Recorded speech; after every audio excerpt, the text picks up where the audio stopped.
The second coming. The title of every poem of W.B. Yeats is very suggestive. The title seems to be speaking a lot. The title itself is the poem. If you look at the title, you will see that the total story of the poem has been squeezed in the title.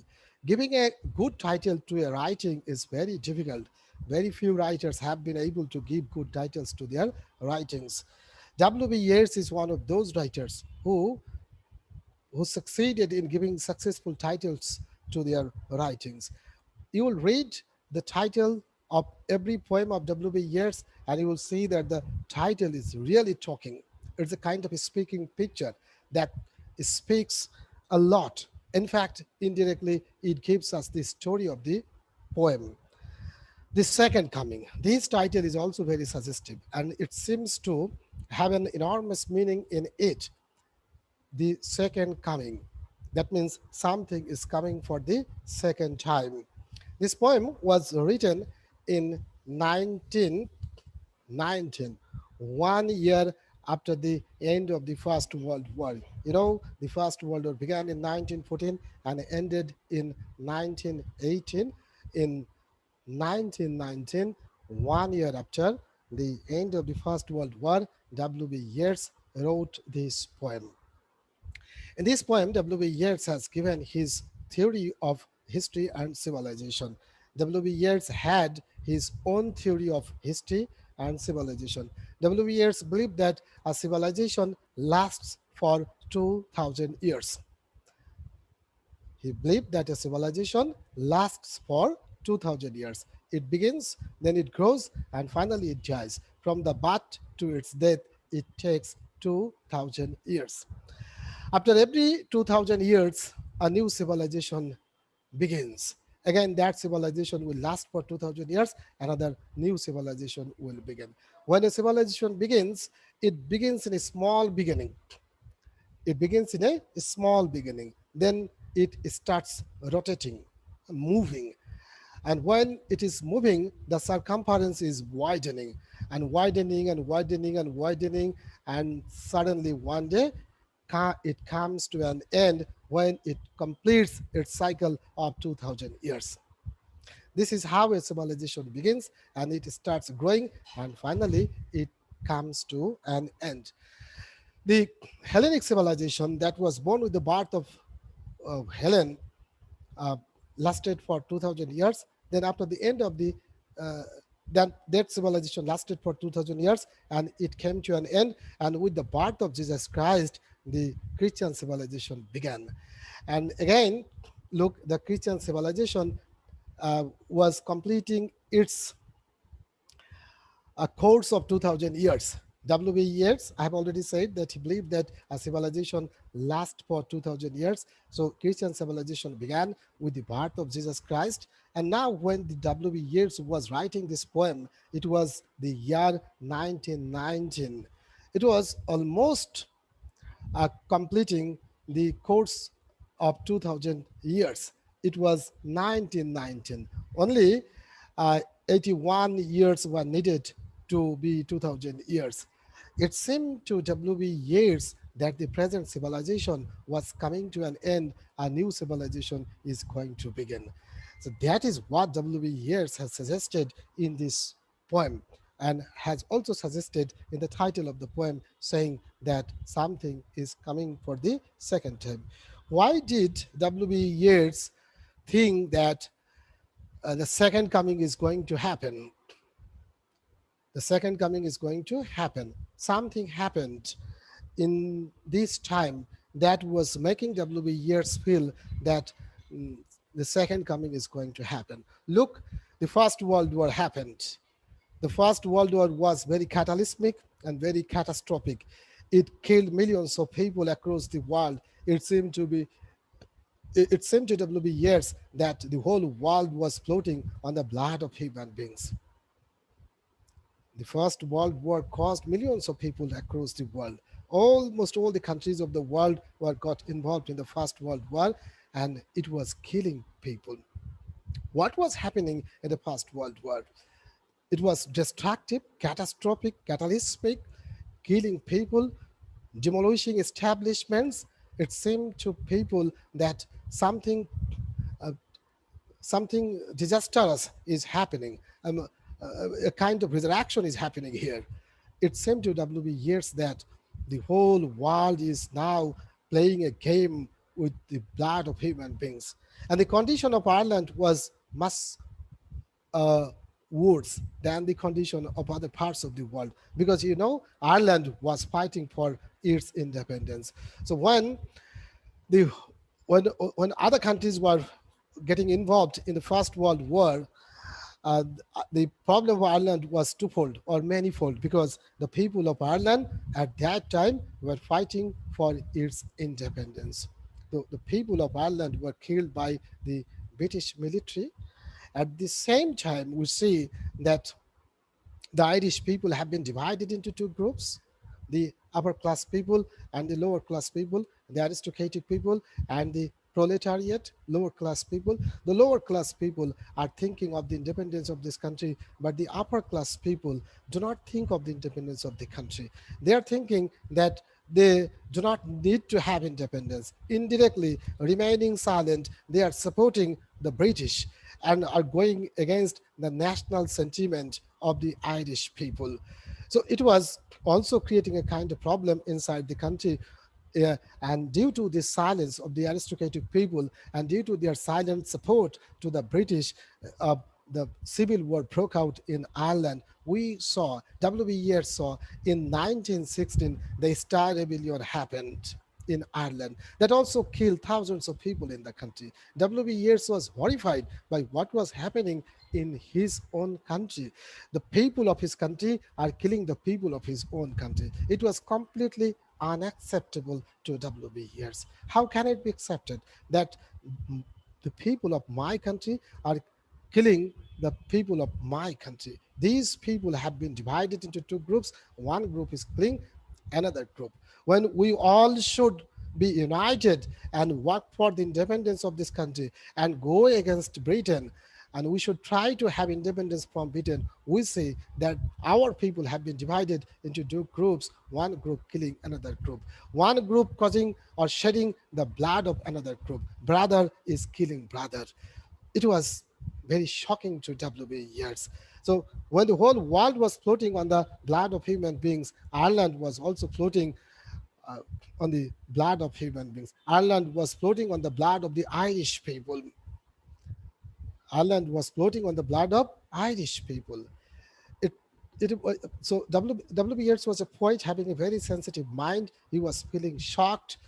He was feeling very disappointed by what was happening around. He could not stand it. He could not take it that human beings would be behaving in this inhuman way. They would go to the extent of killing people. He was always a pacified person, a pacifist. In the first class, I told you that W.B. Yeats joined the Irish Republican Brotherhood, but uh, he came out from that party only when he found that those people were trying to fight violently. They were thinking of killing people. W.B. Yeats was a follower of non-violent movement. He didn't want to make his country independent at the cost of the blood of human beings. He was thinking of making his country independent in a different way. So he could not tolerate the blood caused or shed by the people. People were killing people. People were shedding the blood of people. It was really very unacceptable to W.B. Yeats. W.B. Yeats was also horrified when he saw that the international politicians, the world leaders, have finally waged a war in which almost all the people of the world have got involved. What is this, and how can it happen that the world leaders are thinking of waging a war? Not only thinking, they finally waged a war, the First World War. It is the world leaders had contribution to the beginning of this world and finally to the carrying out of this world. If they thought in a human way, if they were thinking everything in a sympathetic way, then the world would not have to see the First World War. So this also shocked W.B. Yeats tremendously. So a poet with a sensitive mind was feeling very shocked, disappointed by what was happening both inside his country and around his country. And all these things were telling W.B. Yeats that perhaps the present civilization is coming to an end. Things that are happening inside Ireland and around Ireland are a kind of signal to W.B. Yeats that those days of peace, those days of political stability are coming to an end, and a violent time is going to come. So something is going to happen. The present civilization is coming to an end, and a new civilization is going to begin. And that new civilization will be as terrific, as violent as the violent things that are happening now. So the violent inhuman activities that people are perpetrating in this time are a kind of signal of the fact that something is going to happen. The second coming is going to occur. Well, it was the signal of the uh, end of the present Christian civilization, and at the same time, it was a signal of the beginning of another civilization.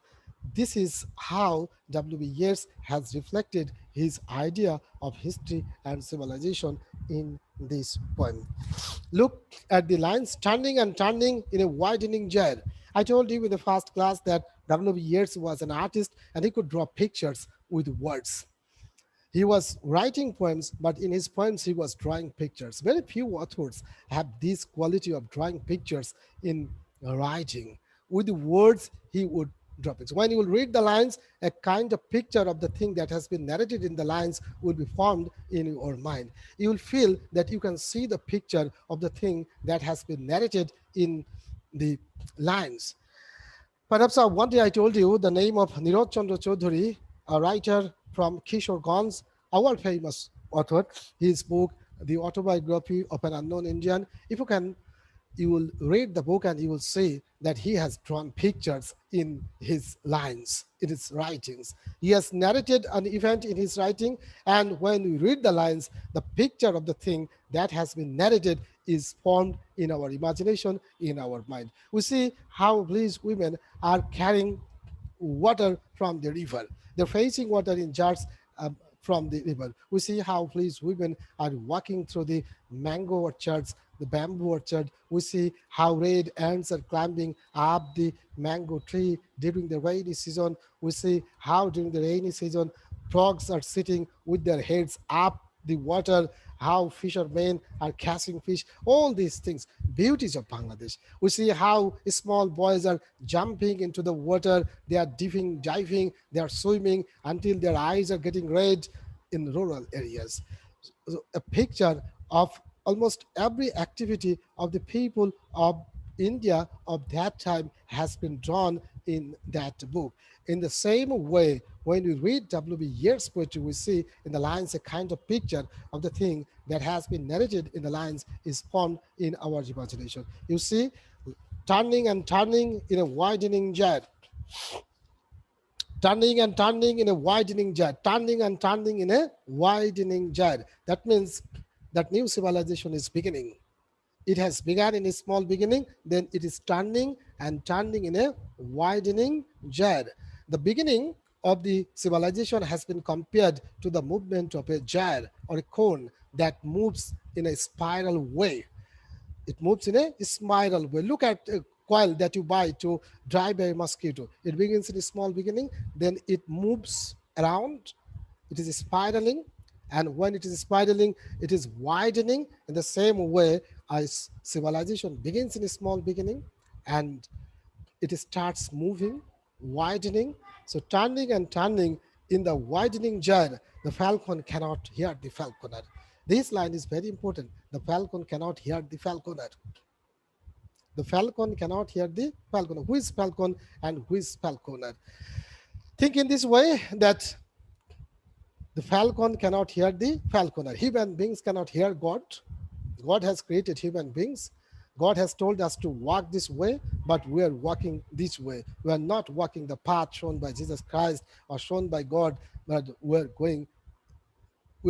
walking along this path.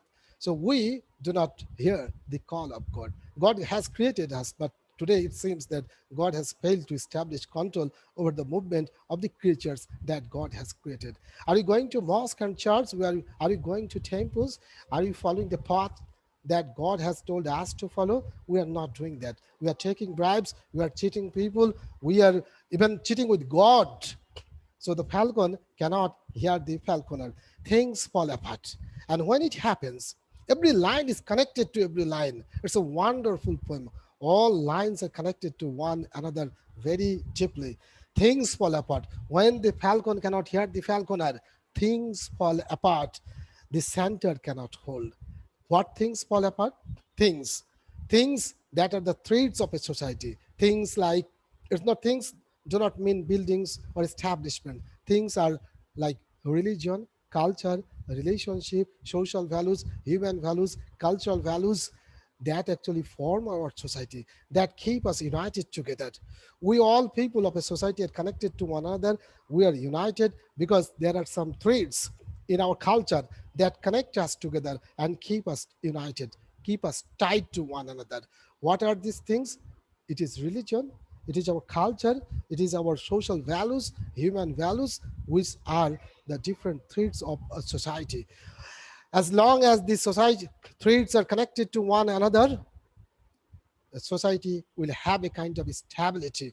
We will be living in a disciplined society, in a well organized society. But when these things fall apart, religion falls, our culture falls, our relationship falls, our social values fall, our human values fall, the center becomes weak.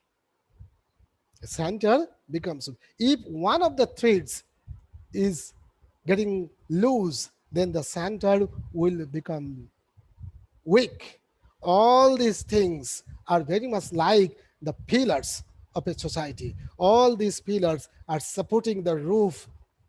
If one pillar, religion is a pillar, culture is a pillar, our social values, cultural values, our relationships, all these are different pillars that support a roof.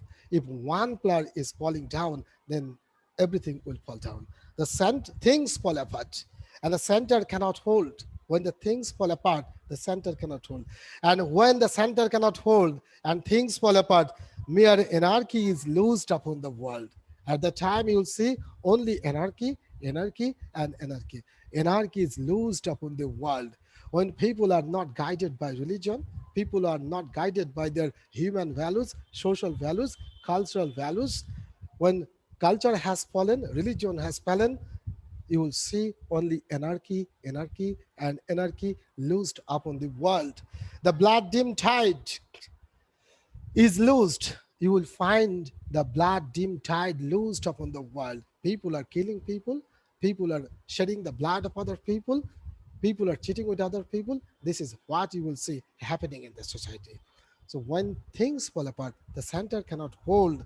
Anarchy is loosed upon the world, and the blood dim tide is also loosed. And everywhere, the ceremony of innocence is drowned. And when it happens, look, when the falcon cannot hear the falconer, when things fall apart, when the center becomes weak, when mere anarchy is loosed upon the world, the blood dim tide is loosed, and at that time you'll see everywhere the ceremony of innocence is drowned. Innocence is not respected anywhere. If anybody says that I'm innocent, that person will be derided, that person will be mocked at. Everybody will mock at, laugh at the innocent people. Innocence doesn't have any value in this society. Today in 21st century in Bangladesh, if a man says that I'm innocent, I'm honest, that person is a fool. That person does not have any plot in Dhaka city. He cannot buy good items of food for his family members. His wife is coming out with a cheap dress. His children are going to school with cheap dress put on. This is the symptom of an honest and innocent person. Such persons are derided. Such persons are mocked at by people. In this society where human values do not work, things have fallen apart. The center has become weak. When people are killing people, Mere anarchy has loosed upon the world. In that society, the ceremony of innocence is drowned. It happens. Really, it happens. Just few years back in Bangladesh, if one was saying that I was a freedom fighter, that person was laughed at by everybody. Yeah, a freedom fighter is going. In the same way, if today somebody says that I'm an honest police officer, I have seen one police officer. He is a very high profile police officer, very honest, having nothing in his home. I mean, he does not have a very good sofa set. He does not have a deep freeze. He does not have the air conditioners in his home. The man does not have even good quality fans in his room. But he's a high profile police officer, an honest man. He depends on the income that he earns. He does not earn money in a dishonest way. And that is why nobody likes him. So honesty, in all sense, today have no value. It is drowned in our society. And the lack of conviction, look, the best lack all conviction. Another thing happens in this society. The best lack all conviction. You will see the wise people, the best people lack all conviction. The best people, the wise people behave like foolish people. They feel confused to understand what they would say in that society. The best lack all conviction.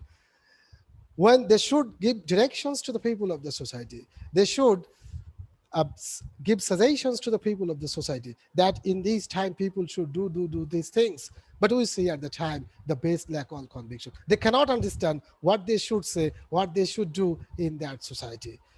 The best become silent, the wise people become silent, and the worst are full of passionate intensity.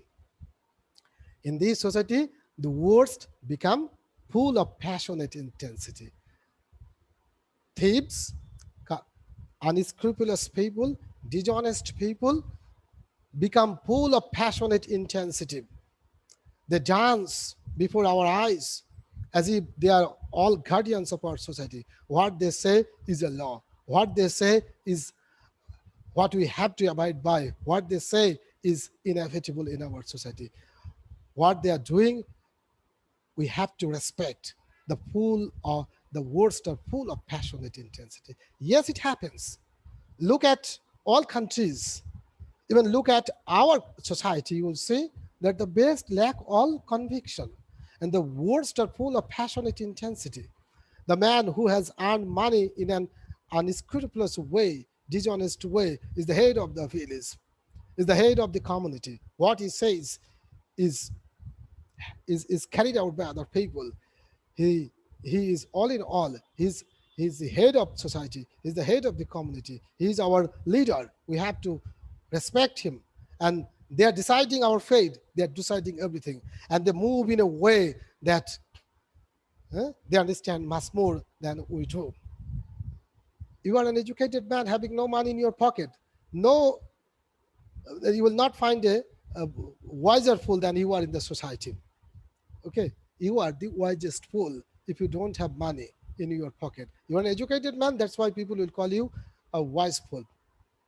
You're nobody will respect you, nobody will pay any attention to what you are saying. Everybody will go to pay attention to that person who huh, has no education but has a kind of sunglass and put on and has a lot of money in his pocket, donating money to other people or contributing money to the mosque, to the construction of temples. Where is he getting this money? He's earning this money by taking kickbacks from other people, by cheating with other people, by selling government property, by taking money from the bank and playing drugs and drugs with that government fund. These people are the best people in our society today. Who are the best people? The best people are those who have looted money from the bank. The best people are those who are cheating with other people. The best people are those who can have money in any way. The best people are those who have a lot of money today. So the words are full of passionate intensity and the best lack all conviction. You will see, where are the best people? Who should be our guides? Who should give guidance to us? Who should show our path today? But they are silent. They are silent. Nobody is criticizing the bad. The best people are silent, and the silence of the best people is giving a kind of inspiration to the bad people to carry out their bad activities. America is doing bad things. You see, other countries are doing bad things on other countries. When America invaded Iraq, Afghanistan, and in other countries of the world, the best people were silent. They didn't criticize. So both in the international context and in the national context, you will see the best lack all conviction and the poor words are full of passionate intensity. This is happening. This is the background in which W.B. Yeats is writing this poem. This is the backdrop in which W.B. Yeats is writing this poem, The Second Coming. These things tell W.B. Yeats that the second coming is going to occur. The second coming is going to happen. These things tell W.B. Yeats that the, the peaceful era, the good civilization is coming to an end and the new civilization is going to begin. These things are the beginning. When W.B. Yeats was writing, the First World War already ended, killing millions of people across the world. How can people kill other people? How can people use their intelligence to kill people? People are not sleeping day and night thinking. They are night thinking to devise a way to do what? Not for construction of society, but for the destruction of society. You will see countries are investing millions of dollars to do what? Not for the construction of society. Today, the whole world is infested by coronavirus, but we see that the world does not have enough budget to save the lives of the people. But every country is investing millions of dollars to make weapons. What will they do with the weapons?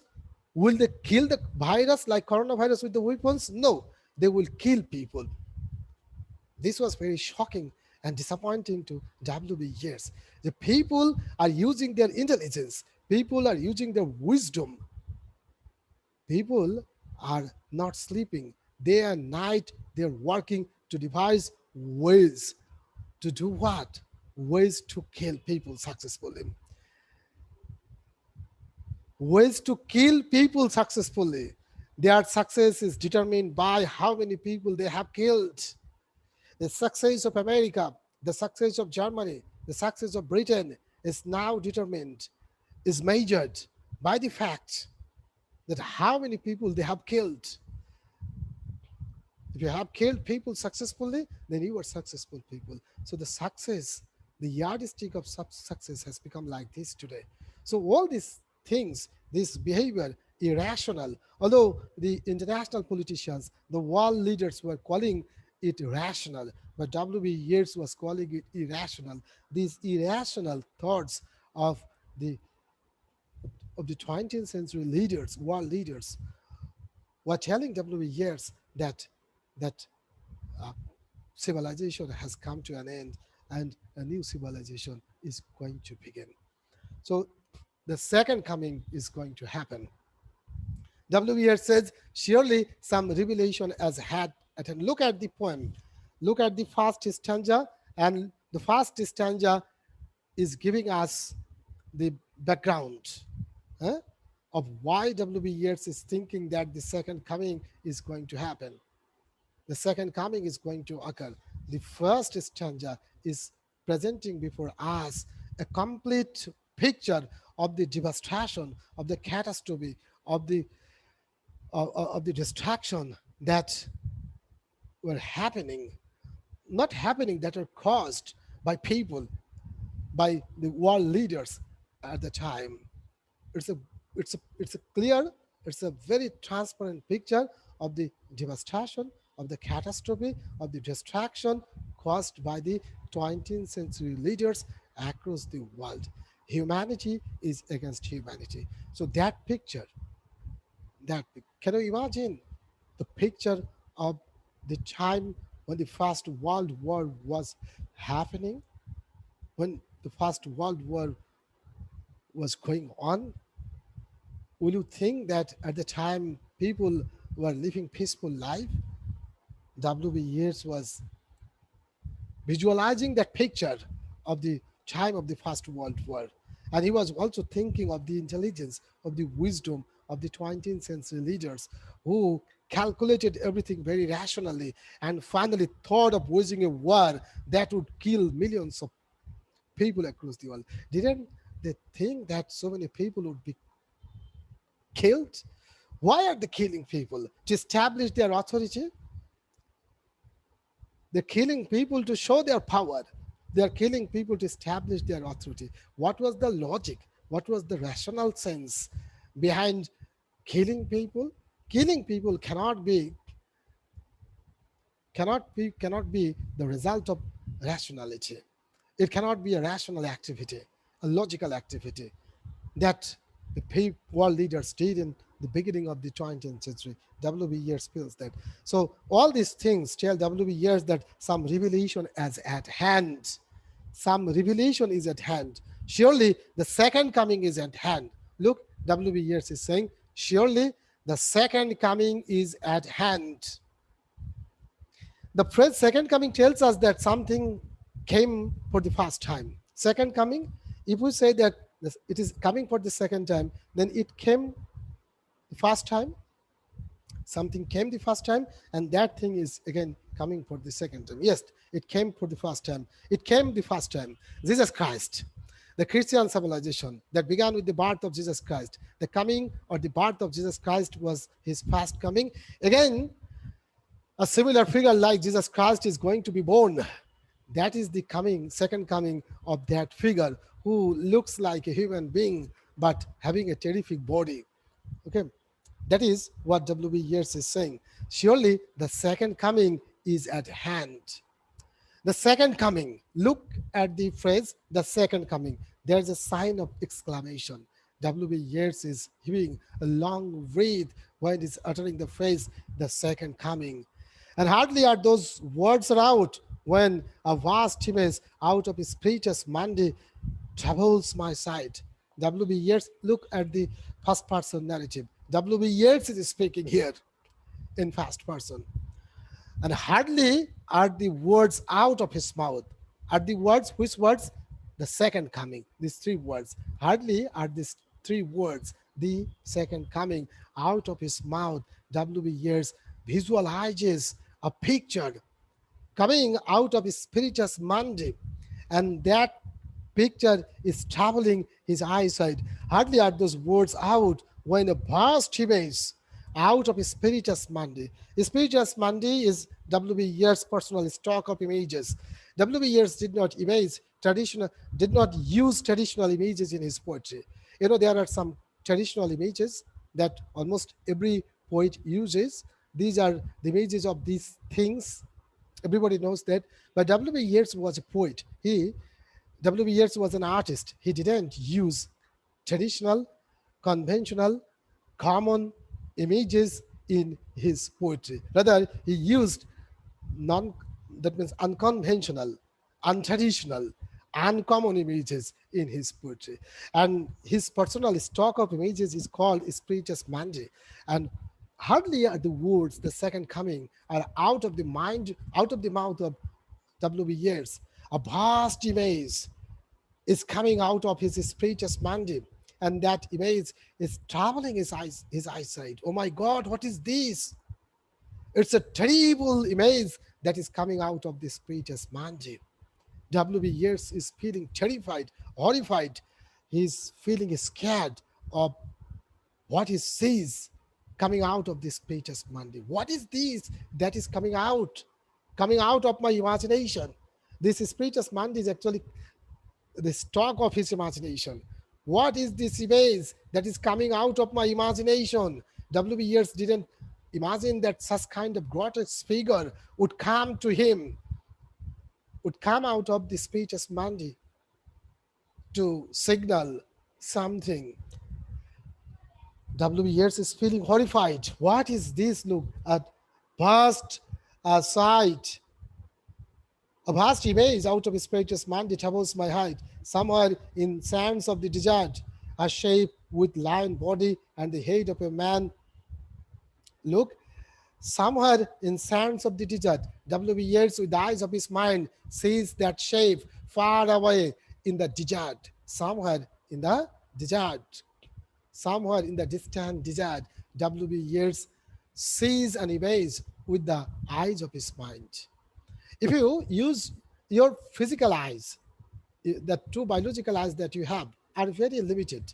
They have very limited vision. You can see only the things that are before him and that are close to you. You cannot see beyond the boundary with your two biological eyes. But if you look at things with the eyes of your mind, you can see things far, far away. Even things that are happening in the Mars, you can visualize. You can see what things are happening now in Myanmar, in Australia, in New Zealand, in America, or in even beyond the uh, physical boundary of the world. The things that are happening, you can watch with the eyes of your mind. So W.B. Yeats says, with the eyes of your mind, a shape far away in the distant desert, a shape that has the body of a lion and the head of a man. It's a terrific figure, my God. It's a shape that has the body of a lion and the head of a man. Have you ever seen such a figure? You have never seen such a figure. Even in your imagination, you have never seen. Even in your dream, you have never seen such a terrific figure that has the head of a man and the body of a lion. If you see such a figure, how will you feel? W.B. Yeats feels scared, feels horrified when he sees with the eyes of his mind this terrific figure that has the body of a lion and the head of a man. Oh my God, what is this? With its birth, a new civilization will begin. What is this? Having the body of a lion and the head of a man? And that figure is heading towards, look, and agaze blank and pitiless as the sun. With the birth of this terrific figure, okay, with the birth of Jesus Christ, Christian civilization began. And you know, Jesus Christ was a cute baby. He was a human baby, and as he was cute, the Christian civilization was also very good, cute. And now, with the birth of this terrific figure that has the body of a lion and the head of a man, that a new civilization will begin. So, if the new civilization begins with the birth of this terrific figure, how will the new civilization become? What will the new civilization be like? If the new civilization is born with the birth of this terrific figure, if it is born with with the birth of this terrific figure, then the new civilization will also be a terrific civilization. As Jesus Christ was a cute baby, with his birth, the new civilization, or Christian civilization began. That's why the Christian civilization was so good. And as this terrific figure has the body of a lion and the head of a man, looking grotesque, fearful, terrific, horrible, the civilization that will begin with its birth will also be horrible, terrific, fearful. That is what W.B. Yeats is imagining.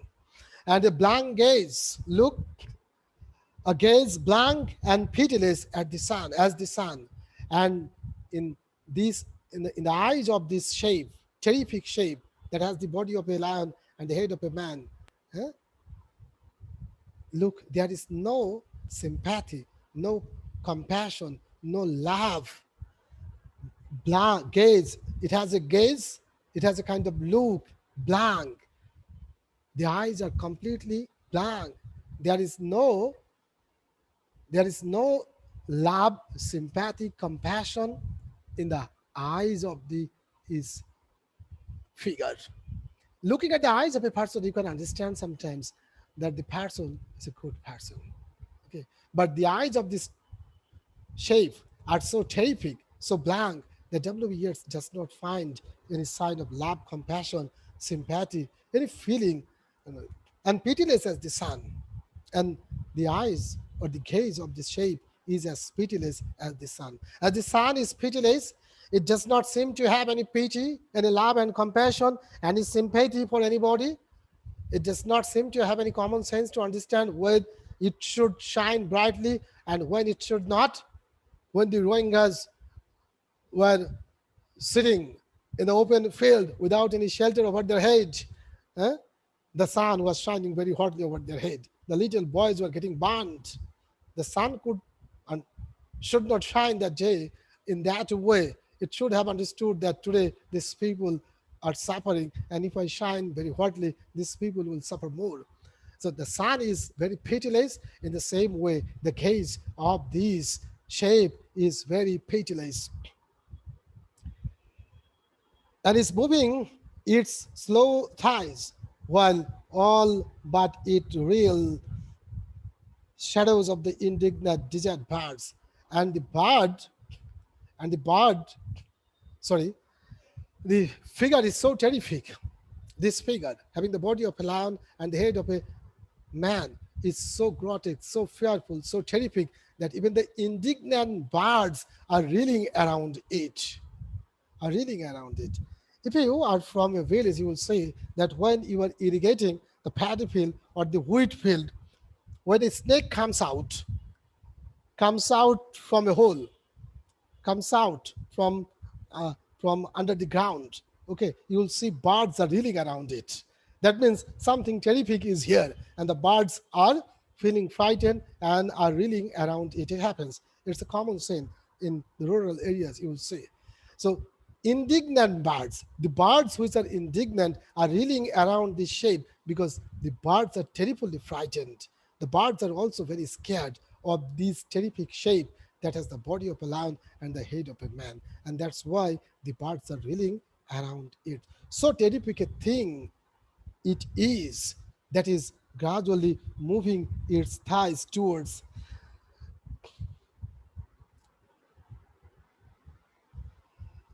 the line. And look, the darkness drops again. The darkness drops again, and the darkness drops again.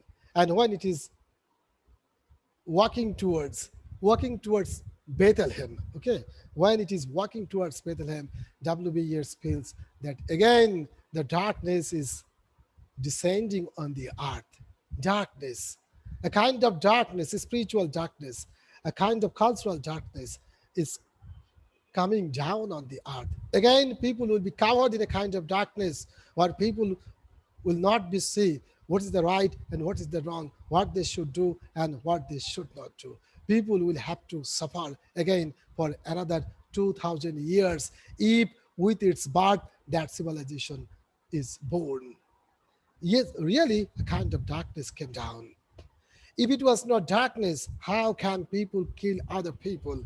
If it is not darkness, how can people fail to see what is the right and what is the wrong? So W. Yeats says that the darkness drops again. The birth of this terrific figure is a signal of the dropping of the darkness again on the earth. But now I know that the 20 centuries of stony sleep were vexed to nightmare. So the 20th centuries is stony sleep. The people had been sleeping very peacefully for the 2000 years. That 2000 years during the Christian civilization that began with the birth of Jesus Christ 2000 years back, that stony sleep is now vexed to nightmare with the birth of this terrific figure. And by rocking cradle and what rap beast, WBS asks himself, what rap beast is this? Its hour comes round at last, slouches towards Bethlehem to be born. What rap beast is this? Oh my God, and it is heading towards Bethlehem to be born. Look, this terrific figure is not coming to Bangladesh, it's not coming to India, it is heading towards Bethlehem to be born.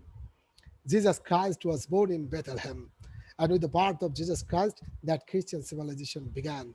And this terrific figure that has the head of a man and the body of a lion, that is looking terrific, scary, very horrible, grotesque, is walking towards Bethlehem to be born there. That means the new civilization that is going to begin will be named Christian civilization, but it will be not as good, as gentle, as peaceful as the civilization that began with the birth of Jesus Christ. Rather, this Christian civilization will be a terrific civilization like the terrific figure that is going towards Bethlehem to be born. This is how W.B. Yeats prophesied about what is going to happen after the end of the 20th century. That means in the 21st century. W.B. Yeats wants to tell us that the with the 20 with the end of the 20th century, okay, that placid, calm, beautiful, peaceful civilization that began with the birth of Jesus Christ has come to an end, and a new civilization has begun. And that has begun from 2001. And this civilization is a terrific, grotesque civilization. W. Yeats is very prophetic. He seemed to be very prophetic. Like a prophet, he was prophesying that it would happen. And look, he prophesied in 1919, because a civilization is not completely a new civilization with new elements. Rather, a civilization begins out of the ashes of the previous civilization. It is not that a civilization, the new civilization that is beginning anew is completely new with new elements. Rather, it is beginning anew out of the ashes of the previous civilization. Many of the practices, many of the rituals of the past will be present in a new form in the new civilization. You know, we are we are continuing many of the practices that people in the pre-Christian civilization were practicing. Yes, we are practicing many of the practices that people 2000 years back, that people 500 years back were practicing. We are practicing it. Although we have come a long way, still we are practicing many of the traditions, many of the rituals that people had been practicing 20 years, 2000 years back, or 3000 years back, or 5000 years back. You know that Hindu civilization is a very ancient civilization. Okay, our Islamic civilization is not as old as the Hindu civilization, because Islam was born in 610, when Hazrat Muhammad Sallallahu Alaihi Wasallam got that message from God and he started preaching religion. It began in 610 and officially, okay, and it came out of Saudi Arabia uh, few years later. So look, um, even in this civilization, Islamic civilization, you will find many of the practices that people in the pre-Islamic civilizations were practicing. You will find a movie called The Message. You will watch the movie and you will find the answers of many questions. Okay. However, even the language uh, in which the people of Saudi Arabia speak, we say our prayer, is not actually was not born with the birth of Islam. Rather, it was an ancient language that even people before the pre-Islamic civilization were speaking, reaching, writing in. However, even the Hindus are practicing many conventions, many traditions that had been practiced by people 3,000 years back, 50,000 years back. People of Israel, okay, you know, in the past, people of Palestine, people of Israel in the past were এই যে শাক বাজায় না হিন্দুরা, উলু দেয়, এটি কিন্তু ওরা দিত, সেটি কিন্তু এখনো আছে, এবং এটি কিন্তু প্রায় কয়েক হাজার বছরের practice. It's an it's a centuries old practice that people of India are following it. The people of Hindu community are following that. So there are hundreds of thousands of uh, things that we are practicing in the. So a new civilization is not completely new with new elements, that it is born out of the ashes of the previous civilization. This is how a civilization begins and grows, and finally it comes to an end. So the theory of history and civilization of W.B. Yeats has been completely manifested in this poem, The Second Coming. It's a prophetic poem. It's a very um, uh, good poem because the poet has expressed his idea uh, in a very clear way in this poem. So I think you have understood why the name of this poem is Second Coming and why W.B. Yeats was thinking in the backdrop of the things that are happening, that something significant is going to happen to the people of the world in the coming days. These are the future years that you have got.